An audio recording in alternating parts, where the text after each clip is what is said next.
trazendo aqui para vocês alguns exemplos. Eu listei só 5 para a gente não se perder, até porque eu acredito que o foco é primordial para isso. Então, se eu falei de foco, eu não posso encher vocês de opções, mas temos mais, tá? Existem outros. Listei aqui algumas que eu acredito que são as principais. Lei de incentivo principal, por exemplo, a lei de incentivo ao esporte, o FIA, temos a lei de incentivo estadual, não acredito e não sei se todos os estados têm, mas acredito que sim. Temos as parcerias com os municípios, e a gente pode fazer um exemplo, o termo de fomento, é uma opção, tá? Temos emendas parlamentares e por aí vai. Só quero deixar uma observação, gente, tem algumas leis que elas divergem, tá? A lei que existe no município não é a mesma do outro, então a gente precisa de estar entendendo melhor isso, tá bom? Falando aqui do segundo setor, que é o que eu acredito que tem que ser o principal recurso, né, a principal fonte de recurso dos projetos, a gente tem que focar muito nesse setor, porque é o setor que eu acredito que a longo prazo, ele é o setor que ele te dá mais sustentação. Por quê? Os recursos são mais flexíveis, né? No primeiro setor, os recursos geralmente são carimbados. No segundo setor, não é que o recurso ele é flexível, você pode gastar ele de qualquer forma, não, mas geralmente você direciona ele da forma como a sua instituição, como o seu projeto entender. Desde que você tenha transparência, você consegue trabalhar com esse recurso de forma mais fácil, né? E haja vistas que toda cidade tem inúmeros comércios. Geralmente são esses comércios que vão abraçar os projetos de vocês. A base continua sendo a formalização, tá? Ter um CNPJ ou ter um projeto escrito ou que ele esteja organizado no PowerPoint, isso é fundamental, ok? Um dos pilares também, tendo em vista que essa casinha tem 4 pilares, é a documentação, tá? Tem os documentos dos seus projetos, as certidões. Se não tem CNPJ para formalização no segundo setor já é mais fácil. Você consegue captar recursos sem o CNPJ, pelas empresas das suas cidades, através de outras opções que eu vou dar para vocês mais na frente, tá bom? É importantíssimo que vocês tenham uma proposta. Já estou indo para o segundo pilar. Por quê? Como que eu vou captar recurso? Como que eu vou fazer uma visita a uma grande empresa, uma pequena empresa, se eu não tenho uma proposta? Não existe, gente. Se vocês fazem, parem de fazer. Pedir recursos com tapinha nas costas. Um exemplo, ir fazer uma visita para um amigo com uma latinha de cerveja na mão, com um cigarro na mão, de chinelo, de bermuda, isso quebra os protocolos de uma boa proposta, tá?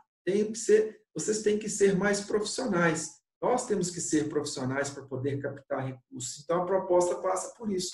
Lembrando que a proposta ela tem que ter 2 vias. A proposta ela tem que ter um benefício para a minha instituição e um benefício para quem vai investir no meu projeto. Tá? Sempre coloque essas 2 vias na sua proposta. Também, indo já para o próximo pilar, o pilar da transparência. Sejam transparentes ao extremo. Temos que ser transparentes. Quem trabalha com recursos de terceiros tem a obrigação de prestar contas, ok? Quando eu tenho transparência, quando eu tenho uma proposta, eu consigo começar a convencer os investidores. A minha proposta, ela rege o pilar da transparência? Que legal. Eu vou convencer esse investidor. Dificilmente ele vai te dar um não, tá? Um pouquinho mais para frente a gente vai falar sobre isso. O próximo pilar do resultado. Dentro da sua estratégia, sempre mensure resultados. O que você tem feito com os recursos que você tem captado? Como é que está os resultados do seu trabalho? Você trabalhou esses pilares norteado, segurado pela base da formalização, você vai captar recursos no segundo setor, ok? Uma dica, viu? Concentrem mais energias no segundo setor, onde estão as empresas. Paralelo a isso que venham os outros, ou melhor, o primeiro setor, tá bom? Dando alguns exemplos aqui, rifas, eventos, programas de sócio-torcedor. A nossa instituição tem um programa de sócio-torcedor muito robusto, muito sério, muito engajado. Ele é a nossa maior fonte de receita hoje, né? de receita corrente líquida, né? Trabalhem também, gente, permutas com empresas. Vocês podem fazer ações em indivíduos e por aí vai, ok? Aqui está um gráfico de como mensura o resultado. Um exemplo, esse gráfico ele é obrigatório. Todas as nossas visitas nós fazemos questão de apresentar esse gráfico e o próximo para os nossos patrocinadores, para os nossos futuros patrocinadores. Por quê? Porque ele demonstra que eu sei ou que nós sabemos o que nós estamos fazendo com os nossos recursos.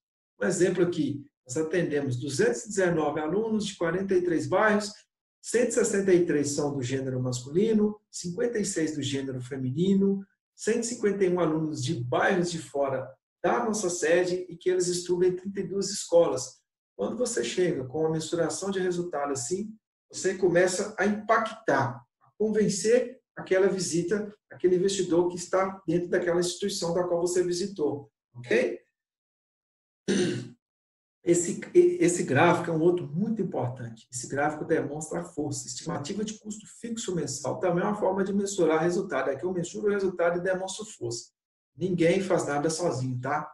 Trabalhem com essa teoria. Ninguém faz nada sozinho. Sempre valorize as empresas que estão nos seus entornos. Essas empresas, elas devem ser exaltadas sempre.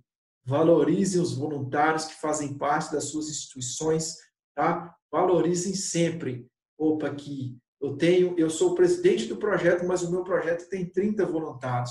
Não existe presidente de projeto sem voluntário, tá? E não existe voluntário sem presidente. É uma casadinha, é um casamento onde todos devem ser exaltados. Todos devem ser sempre valorizados e principalmente valorizar as empresas que abraçaram os seus projetos. Por quê? Dentro da sua visita, se você levou na sua proposta um gráfico onde você valoriza todos que estão no contexto do seu projeto, você está mostrando para o investidor, ele vai olhar para esse gráfico e vai pensar assim, ó, cara, quando eles fazem as visitas, eles levam o nosso nome, eles reconhecem que existem pessoas por detrás deles. Então, sempre evidencie isso. É muito importante, tá bom? Valorizem todo o contexto do seu projeto. Todo mundo é importante. Todos são importantes. Trabalhem com a frase: ninguém faz nada sozinho. Ok?